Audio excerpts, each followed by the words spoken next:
10 minutes pour Jésus. Frères et sœurs, il y a quelques jours, il y avait un suspense incroyable quand le Père Pascal a annoncé un événement. Et aujourd'hui, c'était le teasing. Aujourd'hui, c'est donc les 12 ans de Jésus. À 12 ans, avec ses parents, nous le savons dans l'évangile de Luc au chapitre 2, Jésus va au temple de Jérusalem. Et voilà, c'est l'âge où on devient adulte, 12 ans à cette époque-là, et encore aujourd'hui. Chez les juifs, c'est la bar mitzvah, chez les chrétiens, chez les catholiques, c'est la profession de foi. Voilà, on se positionne, on dit, ben voilà, je suis adulte dans la foi, je crois en Dieu, je crois en Dieu. Et donc Jésus est devenu, d'une certaine manière, lui aussi, adulte dans la foi. Voilà, il respecte l'humanité en relation avec Dieu. Voilà, et il va au temple de Jérusalem, comme les juifs de son époque, rendre hommage à Dieu. Très bien, jusque-là tout va bien. Et en fait, il fait une blague à ses parents après. Il y a deux caravanes, une caravane d'hommes, une caravane de femmes qui cheminent en même temps. Et en fait, à 12 ans, voilà, on n'est plus un enfant, mais on est encore proche. Donc en fait, on peut encore repartir avec les femmes, ou alors on peut partir avec les hommes. Et en fait, on peut imaginer que Joseph et Marie, chacun croyait que Jésus était de l'autre côté. Et en fait, pas du tout. Jésus, il est resté à Jérusalem. Les parents le cherchent partout, ne le retrouvent pas. Ils le retrouvent au bout de 3 jours à Jérusalem, dans le temple. Et qu'est-ce qui se passe dans le temple? On a l'enfant Jésus à 12 ans. Vous imaginez à 12 ans quelqu'un qui fait un cours de théologie et de vie spirituelle, de vie d'amour, aux prêtres, aux religieux, aux religieuses, aux paroissiens. Et Jésus explique et pose des questions aux sages de l'époque. Enfin, tu tentais que les prêtres soient sages. Et on fait ce qu'on peut. Et donc Jésus, voilà, il y a une manifestation qu'il est quelqu'un d'un peu particulier. Il a quelque chose, ce gamin. Et il y a beaucoup de choses très très intéressantes. Donc la Vierge Marie et le bon Saint Joseph arrivent et il dit « Mon enfant, pourquoi nous as-tu fait cela? Vois comme ton père et moi nous avons souffert en te cherchant. » Jésus leur dit « Comment se fait-il que vous m'ayez cherché? Ne saviez-vous pas qu'il me faut être chez mon père? » Ou alors on peut traduire aussi « aux affaires de mon père pour les choses de mon père. » Mais ils ne comprirent pas ce qu'il leur disait. Joseph et Marie ne comprennent pas pourquoi Jésus leur a fait ce coup-là. Et ensuite, il est dit que Jésus rentra à Nazareth, dans le nord, d'un schnorr. Jésus aussi était un nordiste, qu'on se le dise. Et il leur était soumis, c'est-à-dire qu'il respecte l'autorité de Joseph et de Marie. C'est pas un rebelle. Mais il s'est positionné. Alors, je voudrais vous dire plusieurs petites choses. C'est des petites notes. D'abord, ça nous parle de l'humanité de Jésus. Ça nous parle de sa divinité. Ensuite, il est quand même très étonnant que la Vierge Marie n'ait rien compris. C'est très important pour nous. Ça nous ouvre des perspectives. Et enfin, je vais vous parler de l'agenda de Jésus. Humanité, divinité, incompréhension de Marie, agenda de Jésus. Le pape François a fait une homélie. En fait, c'est le Père Pascal, juste avant cette vidéo, qui m'a dit « Oh, tu devrais dire ça !» Donc, cher Père Pascal, merci de ma première partie. C'est très intéressant, en fait, chez les papas et les mamans, on projette des choses sur les enfants. Mais même tout le monde, on fait ça pour les autres, on projette chez l'autre quelque chose. Et c'est une expérience humaine très déstabilisante quand une personne que l'on aime très fort se positionne différemment de ce que l'on pensait. Et là, on voit Jésus qui porte quelque chose de spécifique, un attachement à Dieu Père, qui le fait faire un acte symbolique, qui montre justement sa maturité, son caractère adulte, sa différence, ce qu'il porte, qui manifeste, alors, je ne suis pas mon père, je ne suis pas ma mère, je porte aussi quelque chose de spécifique, ici c'est qu'il est le Fils de Dieu, donc c'est très très spécifique, mais c'est très humain comme expérience, et c'est beau que Jésus l'ait vécu, et c'est beau que Joseph et Marie l'aient vécu, et il y a une épreuve, c'est douloureux pour Joseph et Marie, peut-être que c'était douloureux aussi pour Jésus. C'est douloureux de faire souffrir les personnes qu'on aime en leur disant « Tu sais, en fait, je ne pense pas comme toi. Je t'aime, tu m'aimes, mais ça, je suis différent. » Ou alors, je veux vivre autre chose, je porte autre chose. Et c'est une épreuve. Et l'épreuve fait partie de la vie. Vraiment, ce positionnement, c'est un cadeau. Et donc, ça nous pose une première question. Est-ce que dans les gens avec qui nous vivons, est-ce que vous ne devriez pas, vous aussi, vous n'avez pas appelé à vous positionner?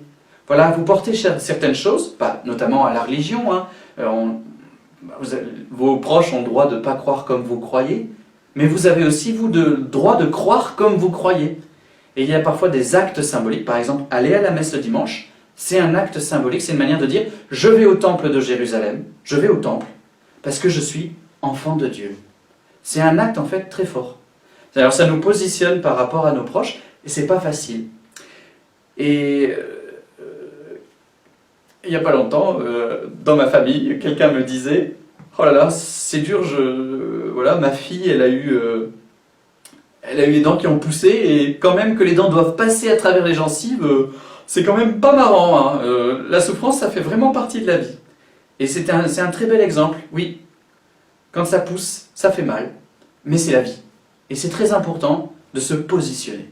Voilà, frères et sœurs, on positionne ses dents. Alors, ça c'était l'humanité de Jésus. La deuxième, c'est sa divinité. Jésus nous révèle quand même quelque chose d'assez extraordinaire. Il dit « Dieu est mon Père ». Dieu est mon Père. Dans l'Ancien Testament, on dit déjà que Dieu est Père, mais Dieu est Père du peuple. Dieu est Père d'Israël.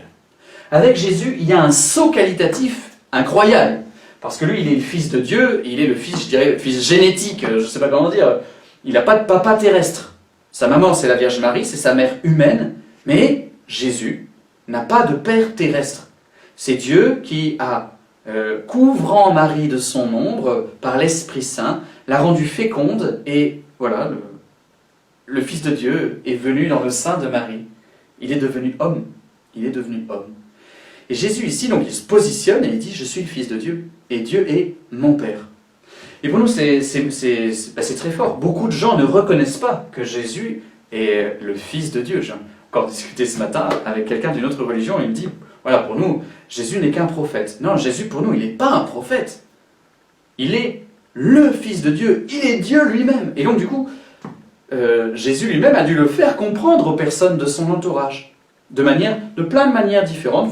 On vous le redira dans d'autres passages d'Évangile, mais ici, il le dit à la Vierge Marie et à son père adoptif. Vous savez, mon vrai père, c'est Dieu. C'est un peu surprenant, c'est un peu incroyable. Et pourtant, c'est ce qu'il nous dit. Et donc, Ancien Testament, Dieu est Père de tout Israël. Et Jésus nous dit, en fait, Dieu est mon Père. Je suis le Fils de Dieu.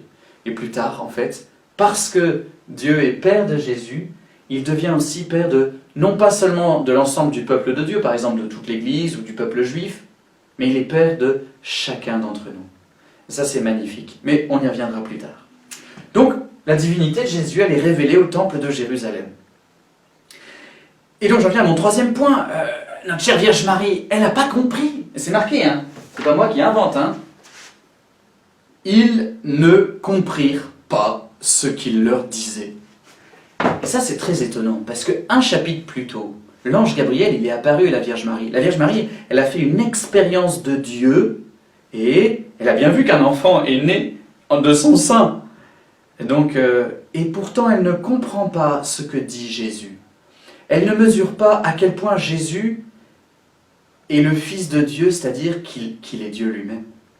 Elle ne mesure pas tout. Alors qu'elle est la Vierge Marie, alors qu'elle est l'Immaculée Conception, alors qu'elle est parfaite. Marie est parfaite, la plus jolie femme de toute la terre, la plus intelligente, la plus pure. Mais elle n'a pas compris. Et donc c'est normal, frères et sœurs, si nous, il y a des choses qu'on ne comprend pas.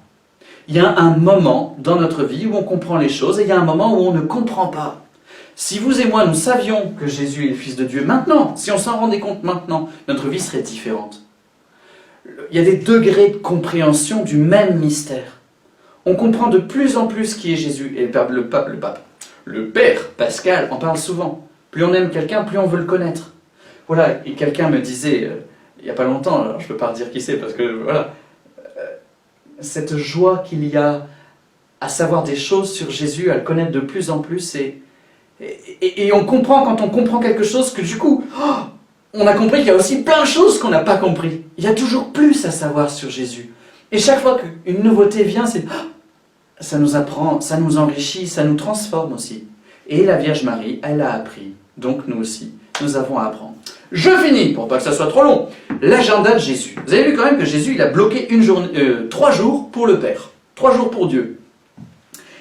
C'est donc un acte symbolique qui le positionne par rapport à son entourage. Donc ça nous pose la question, est-ce que nous nous positionnons pour Dieu dans notre agenda? Est-ce qu'il y a des créneaux pour Dieu dans votre agenda?